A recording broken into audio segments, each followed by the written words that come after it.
Good morning class 7th। आज हम पढ़ने जा रहे हैं हिंदी लैंग्वेज का चैप्टर 1 भाषा, लिपि और व्याकरण। तो बच्चों, आज हम इस चैप्टर को पढ़ते हैं कि भाषा किसे कहते हैं, भाषा क्या होती है, भाषा किसे कहते हैं, और लिपि और व्याकरण के बारे में हम आपको इस चैप्टर में बताने जा रहे हैं। तो चलिए बच्चों, शुरू करते हैं। मनुष्य एक सामाजिक प्राणी है। मनुष्य क्या है? एक सामाजिक प्राणी। क्यों कहा है? समाज में रहता है, उस समाज के अनुसार उसको चलना पड़ता है, इसलिए मनुष्य एक सामाजिक प्राणी है। समाज में रहने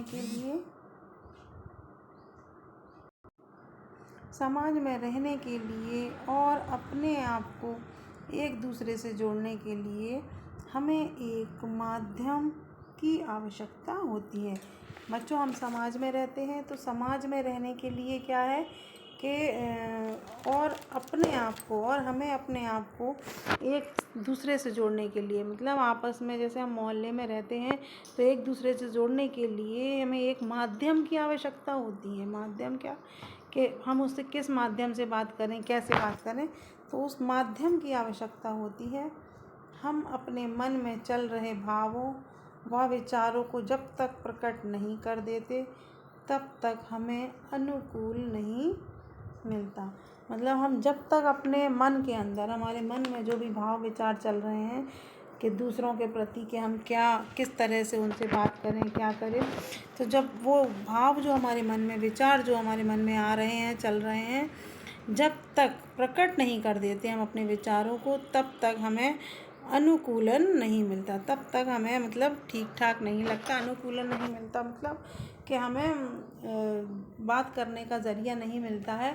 तो हम कैसे, मतलब उससे किस तरह से बात करें, हम इन विचारों को बोलकर, लिखकर व संकेतों के द्वारा व्यक्त कर सकते हैं। हमारे मन में जो भाव विचार चल रहे हैं, हम उन विचारों को बोलकर, बच्चों आपसी बात करके एक दूसरे से, दूसरा माध्यम है लिख कर, कि हम अगर बोल नहीं सकते कुछ तो हम लिख कर भी दे सकते हैं, या फिर संकेतों के द्वारा। कुछ व्यक्ति ऐसे होते हैं जो बोल नहीं पाते हैं, या कुछ व्यक्ति बोलना नहीं चाहते हैं, सिर्फ इशारों में, संकेतों में, मतलब इशारों के द्वारा व्यक्त कर सकते हैं। जब अध्यापिका कक्षा में पढ़ाती है तो वह बोलकर अपने विचार प्रकट करती है। जब कोई टीचर स्कूल में, क्लास में पढ़ाती हैं तो वो अपने विचारों को समझाने के लिए कोई भी चैप्टर बोलकर प्रकट करती हैं।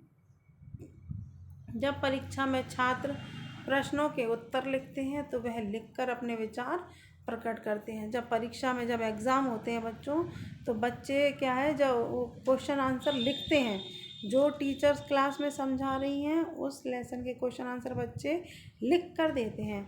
तो उस लिखने के माध्यम को क्या करते हैं, लिख कर अपने विचार प्रकट करते हैं। दूसरा माध्यम हो गया।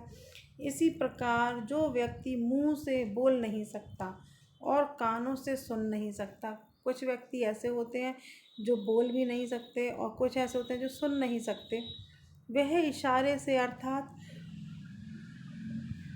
संकेतों द्वारा अपने विचार प्रकट करता है। वो क्या करता है? वो संकेतों द्वारा, इशारों द्वारा अपने विचारों को प्रकट करता है। इस प्रकार यह स्पष्ट होता है कि भाषा ही वह माध्यम है जिसके द्वारा मनुष्य अपने विचारों, भावों को प्रकट करता है। कि भाषा ही एक ऐसा माध्यम है, भाषा ही एक ऐसा माध्यम हैगा जिसके द्वारा हर मनुष्य, प्रत्येक मनुष्य अपने मन के भावों को और विचारों को प्रकट करता है, अथवा दूसरे के भावों या विचारों को जान सकता है।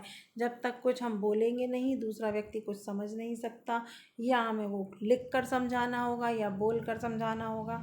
तो भाषा ही बच्चों वो माध्यम है जिससे हम अपने भावों और विचारों को प्रकट करते हैं, अथवा दूसरों के भावों या विचारों को जान सकते हैं। अब आगे है बच्चों परिभाषा। परिभाषा, भाषा ऐसा साधन है जिसके द्वारा मनुष्य अपने भावों व विचारों का आदान प्रदान करता है। भाषा ही एक ऐसा साधन है जिसके द्वारा मनुष्य अपने भावों और विचारों का, जो उसके मन में भाव आ रहे हैं, एक दूसरे के प्रति जो भी बातें आ रही हैं, विचार आ रहे हैं, उनका आदान प्रदान करने के माध्यम को ही वो जो साधन है, साधन क्या है? ऐसा साधन भाषा। भाषा ऐसा साधन है, उसको क्या कहते हैं बच्चों? भाषा कहते हैं। प्रत्येक भाषा का जन्म विचारों को व्यक्त करने के लिए हुआ है। प्रत्येक भाषा का जन्म जो है वो क्या है, विचारों को व्यक्त करने के लिए हुआ है। कि अपने मन के विचारों को व्यक्त कैसे करेंगे हम, बोलकर या लिखकर। इस प्रकार भाषा अलग जीव है। तो इस प्रकार भाषा अगर जीव है तो विचार उसकी आत्मा। अगर बोलचाल की जो भाषा है अगर वो जीव है तो विचार उसकी आत्मा, मतलब जो मन में विचार आ रहे हैं वो उसकी आत्मा है। सभी भाषाएं ध्वनि द्वारा बोली जाती हैं। सभी भाषाएं जो हैं वो ध्वनि द्वारा, आवाज़ द्वारा बोली जाती हैं तथा लिपि द्वारा लिखी जाती हैं लिखी जाती हैं। तो अब है बच्चों आगे भाषा के भेद। भाषा के 3 भेद होते हैं। देखिए बच्चों अच्छे से समझिए। भाषा के 3 भेद होते हैं। पहला है मौखिक भाषा, दूसरा है लिखित भाषा, तीसरा सांकेतिक भाषा। अब हम इन तीनों भाषाओं के बारे में आगे पढ़ेंगे। तो चलिए बच्चों हम सबसे पहले पढ़ेंगे मौखिक भाषा। मौखिक भाषा का वह रूप जिसमें भावों और विचारों का आदान प्रदान केवल बोलकर किया जाता है। मौखिक भाषा ध्वनियों के द्वारा प्रकट होती है। तो देखिए बच्चों, मौखिक भाषा जो साधारण बोलचाल की भाषा होती है उसको हम बोलते हैं मौखिक भाषा, जिसमें हम अपने विचारों का, अपने भावों का आदान प्रदान सिर्फ बोल कर करते हैं, उसको हम मौखिक भाषा कहते हैं। जो कि ध्वनियों के द्वारा प्रकट होती है, कि जब तक हम बोलेंगे नहीं, ध्वनि नहीं निकालेंगे, अपने मुंह से आवाज़ नहीं निकालेंगे, वो भाषा को हम प्रकट नहीं कर सकते। इसी तरह से दूसरी भाषा है बच्चों, देखिए लिखित भाषा। लिखित भाषा का वह रूप जिसमें भावों और विचारों को लिखकर व्यक्त किया जाता है। तो देखिए बच्चों, मौखिक भाषा में हमने देखा कि हम बोलकर अपने भाव और विचारों को बोलकर व्यक्त करते हैं, लेकिन लिखित भाषा में उन्हीं भावों और विचारों को हम लिखकर व्यक्त करते हैं। लिखित भाषा लिपि संकेतों द्वारा प्रकट होती है। लिखित भाषा के द्वारा हम ज्ञान विज्ञान के भंडार को संरक्षित रख सकते हैं। तो देखिए बच्चों आगे समझ में आ गया होगा। लिखित भाषा को हम अपने भावों, जो हमारे भाव और विचार हैं, जो हमारे मन में बातें आ रही हैं, उन बातों को हम लिख कर व्यक्त करते हैं, बताते हैं लिखकर, तो उसको हम लिखित भाषा कहते हैं। लिखित भाषा लिपि संकेतों द्वारा प्रकट होती है। लिखित भाषा लिपि संकेतों मतलब जब तक हम किसी पेपर पे उसको लिखते नहीं हैं, लिपि संकेतों द्वारा प्रकट होती है।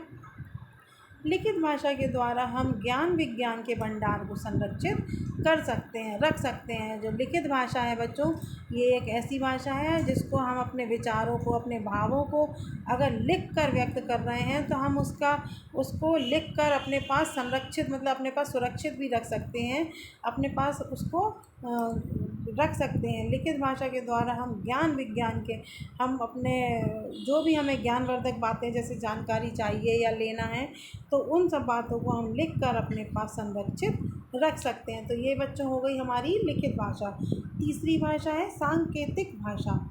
अपने मनोभावों और विचारों को संकेतों के रूप में प्रकट करने का साधन सांकेतिक भाषा कहलाती है। जो हमारे मन के अंदर जो भी हमारे भाव आ रहे हैं, विचार हैं, जो भी हमारे मन में चल रहा है, तो उस सब भाव को हम संकेतों के माध्यम से प्रकट करने के साधन को सांकेतिक भाषा कहते हैं।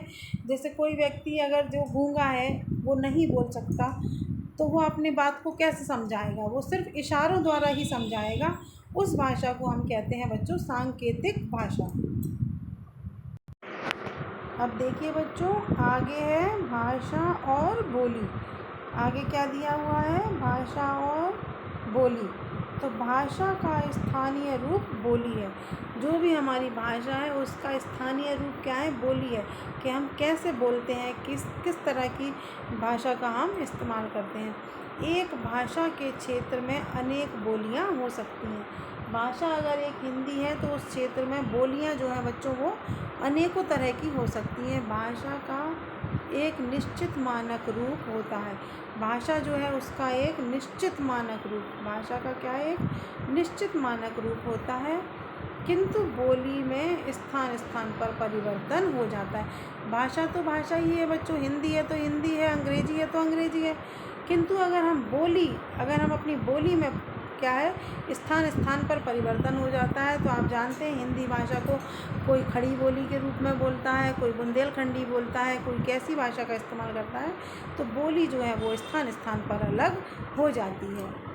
हिंदी भाषा की प्रमुख बोलियां हैं। अब हिंदी भाषा जो है उसकी प्रमुख बोलियां हैं पूर्व हिंदी, पश्चिमी हिंदी, राजस्थानी हिंदी, बिहारी हिंदी और पहाड़ी हिंदी। 5 भाषाएं हैं जो बोलियां हैं, 5 हैं बच्चों। भाषा की जो प्रमुख बोलियां हैं वो 5 हैं।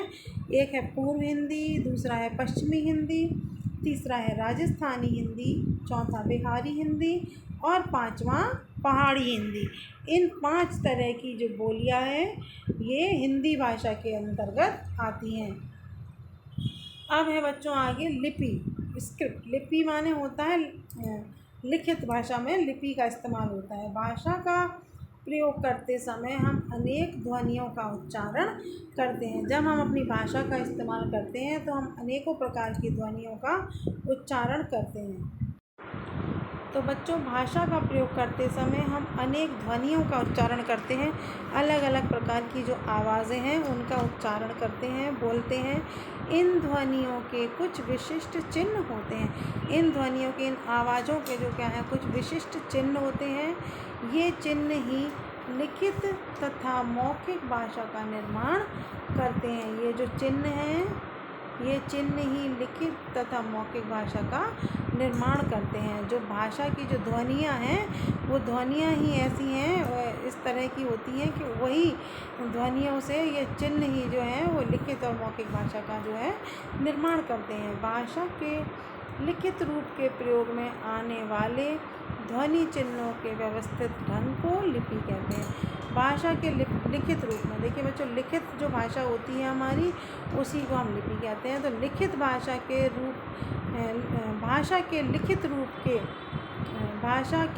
रूप के लिए प्रयोग में आने वाली ध्वनि चिन्हों के, जो लिखने में जो प्रयोग में ध्वनि चिन्ह आते हैं उनके व्यवस्थित ढंग को, सुचारू ढंग को, एक अच्छे तरह से, जिस तरह से एक भाषा को लिखा जाता है एक उस अच्छे व्यवस्थित ढंग को ही हम लिपि कहते हैं। प्रत्येक भाषा की अलग अलग लिपि है। हर भाषा की जो है जितनी भाषाएं होती हैं उनकी एक अलग अलग लिपि होती है। हिंदी तथा संस्कृत की लिपि जो है वो देवनागरी लिपि है। तो बच्चों हिंदी तथा संस्कृत की जो लिपि है, जिस भाषा में लिखते हैं हम उसको बोलते हैं देवनागरी लिपि। अगर हम हिंदी भाषा में कुछ लिख रहे हैं अथवा हम संस्कृत भाषा में भी कुछ लिखते हैं तो इस भाषा के द्वारा अगर हम जो लिखते हैं उसको हम बोलते हैं देवनागरी लिपि। तो चलिए बच्चों अब हम आगे पढ़ते हैं। यूरोपियन भाषा की लिपि को हम बोलते हैं रोमन लिपि। जो यूरोप में जो लिपि, जो लिखने की जो माध्यम होता है उसको हम बोलते हैं यूरोपियन लिपि को रोमन लिपि। ठीक है, अभी है यूरोपियन भाषा को हम लिखते हैं ये रोमन लिपि। उर्दू की लिपि को बोलते हैं बच्चों फारसी। पंजाबी की लिपि गुरुमुखी लिपि। तो ये हमारी अलग अलग लिखने की भाषाएं हैं, उनके अलग अलग नाम हैं। अब आगे पढ़ते हैं, ये आपको याद करना पड़ेगा अच्छे से। अब आगे चलिए पढ़ते हैं। अधिकांश भाषाएं बाएं से दाएं लिखी जाती हैं। अधिकांश भाषाएं क्या हैं, बाईं तरफ से दाईं तरफ लिखते हैं हम, किंतु कुछ भाषाएं दाएं से बाईं की ओर लिखी जाती हैं। जैसे कभी आपने किसी बच्चों को, किसी को उर्दू पढ़ते हुए लिखते हुए देखा होगा तो वो दाहिनी ओर से हम, तो देखिए बच्चों कुछ भाषाएं जो हैं हम उसे दाएं से बाएं की ओर लिखते हैं। आपने देखा होगा जो उर्दू लिखते हैं वो लोग दाहिनी तरफ से बाईं तरफ की ओर लिखते हैं, जैसे कि उर्दू भाषा इसमें दिया ही है। हमारे देश में अनेक भाषाएं बोली जाती हैं। तो अधिकतर भाषाएं बच्चों क्या है, हम बाईं तरफ से दाईं तरफ की ओर लिखते हैं, किंतु कुछ भाषाएं ऐसी होती हैं जो दाईं तरफ से बाईं ओर लिखी जाती हैं, जैसे कि उर्दू भाषा।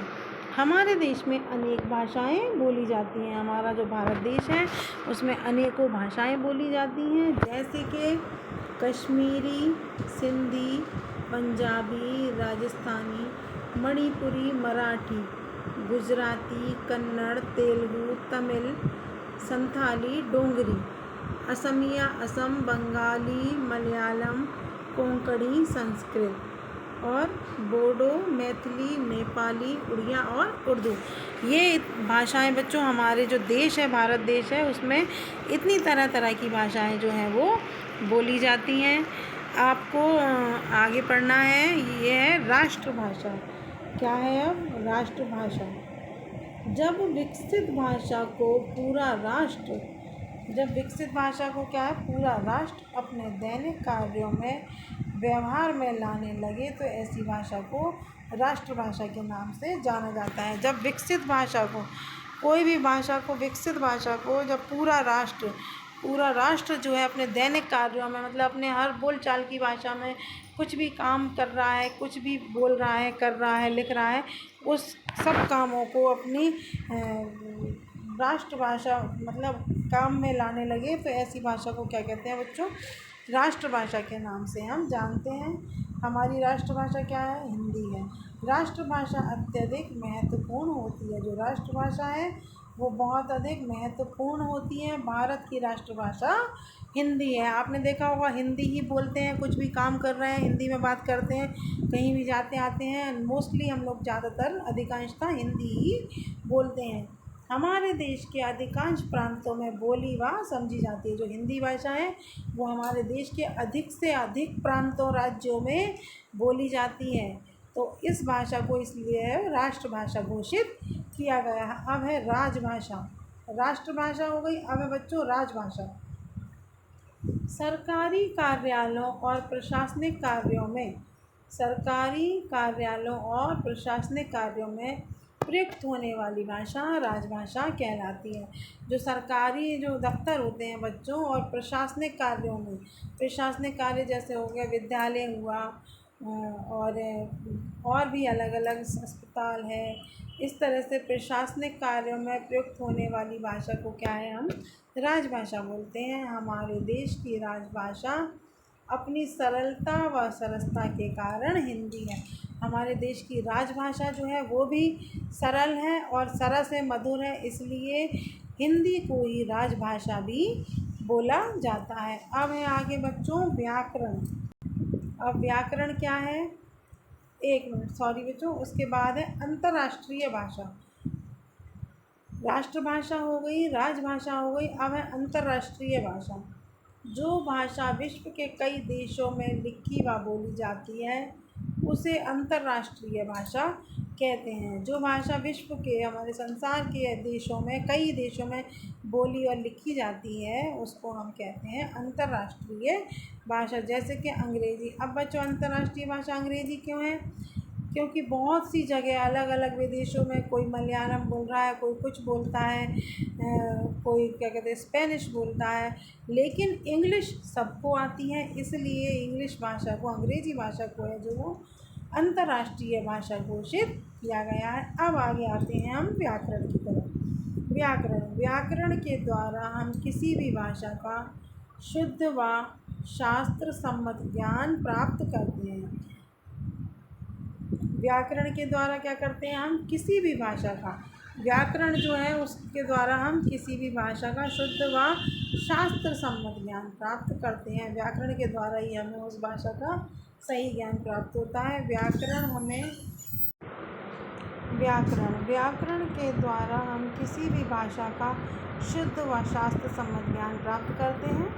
व्याकरण हमें शुद्ध लिखना, पढ़ना व बोलना सिखाता है। व्याकरण के द्वारा ही हम शुद्ध लिखना, पढ़ना और बोलना सीख सकते हैं और व्याकरण ही हमें किसी भी भाषा का शुद्ध सम्मत ज्ञान प्राप्त कराती है। भाषा के शुद्ध और स्थायी रूप को निश्चित करने के लिए नियमों की आवश्यकता होती है। भाषा का जो शुद्ध रूप है उसको, शुद्ध और स्थायी रूप को निश्चित करने के लिए जो है नियमों की आवश्यकता होती है। ये नियम ही व्याकरण कहलाते हैं। ये जो नियम है उनको ही हम व्याकरण कहते हैं। परिभाषा। व्याकरण वह शास्त्र है जिसके द्वारा हम किसी भी भाषा के शुद्ध रूप का ज्ञान प्राप्त करते हैं। व्याकरण जो है वो शास्त्र है जिसके माध्यम के द्वारा हम किसी भी भाषा का शुद्ध रूप का ज्ञान प्राप्त कर सकते हैं। अब दिया है व्याकरण के अंग, पार्ट्स ऑफ ग्रामर। व्याकरण के 3 अंग हैं। 3 अंग कौन कौन से हैं? वर्ण विचार, शब्द विचार और वाक्य विचार। तो बच्चों इन तीनों विचारों के बारे में हम आगे पढ़ेंगे। वर्ण विचार पहला है, किसी भाषा की सबसे छोटी इकाई वर्ण इकाई होती है। कोई भी जो भाषा है उसकी सबसे छोटी इकाई को वर्ण इकाई को वर्ण कहते हैं। सबसे छोटी इकाई को क्या कहते हैं? वर्ण कहते हैं। वर्ण विचार के अंतर्गत वर्णमाला, वर्णों के भेद, उनके उच्चारण, स्थान, वर्ण विच्छेद आदि का अध्ययन किया जाता है। वर्णमाला के ही द्वारा वर्ण विचार के अंतर्गत वर्णमाला, वर्णों के भेद, उनके उच्चारण, स्थान, वर्ण विच्छेद आदि का अध्ययन किया जाता है। तो ये हो गया हमारा वर्ण विचार। अब इसके अंतर्गत क्या करते हैं हम? वर्णमाला। वर्णमाला क्या होती है बच्चों? का गा गा छोटा आ से पूरी ज्ञा से ज्ञानी तक की। तो वर्णों के भेद, उनके उच्चारण। अब जो वर्णों के भेद होते हैं और उसके उच्चारण, स्थान, वर्ण विच्छेद आदि का अध्ययन किया जाता है। ये होता है हमारा वर्ण विचार। दूसरा है शब्द विचार। शब्द वर्णों के मेल से शब्द निर्माण होता है। जो वर्णों का मेल है उसी से शब्द निर्माण होता है। शब्द विचार के अंतर्गत उत्पत्ति, शब्द विचार जो है उसके अंतर्गत उत्पत्ति, रचना, व्याकरण तथा अर्थ के आधार पर शब्दों का अध्ययन किया जाता है। शब्द विचार के अंतर्गत क्या है? उत्पत्ति, रचना और व्याकरण तथा अर्थ के आधार पर शब्दों का जो है वो अध्ययन किया जाता है। तीसरा दिया है बच्चों वाक्य विचार। सार्थक शब्दों के व्यवस्थित क्रम से वाक्य बनते हैं। सार्थक शब्दों का जो व्यवस्थित क्रम हम उसको लिखते हैं, व्यवस्थित क्रम में अगर हम शब्दों को लिखते हैं तो उसको वाक्य बोलते हैं। इसके अंतर्गत वाक्य के अंग और वाक्य के भेद आदि का अध्ययन करते हैं। इसके अंतर्गत हम किस किस चीज़ का अध्ययन करते हैं बच्चों? वाक्य के अंग। अब वाक्य के कितने अंग होते हैं और वाक्य के भेद कितने भेद होते हैं, इनका अध्ययन हम वाक्य विचार के अंतर्गत करते हैं। तो इस तरह से क्लास 7 हमारा ये हिंदी लैंग्वेज का फर्स्ट लेसन कंप्लीट हो गया है। आप इसको अच्छे से रीड करिए, पढ़िए। अगर कुछ समझ में नहीं आता है तो आप पूछ सकते हैं। इसके बाद इसकी एक्सरसाइज आपको करवाई जाएगी।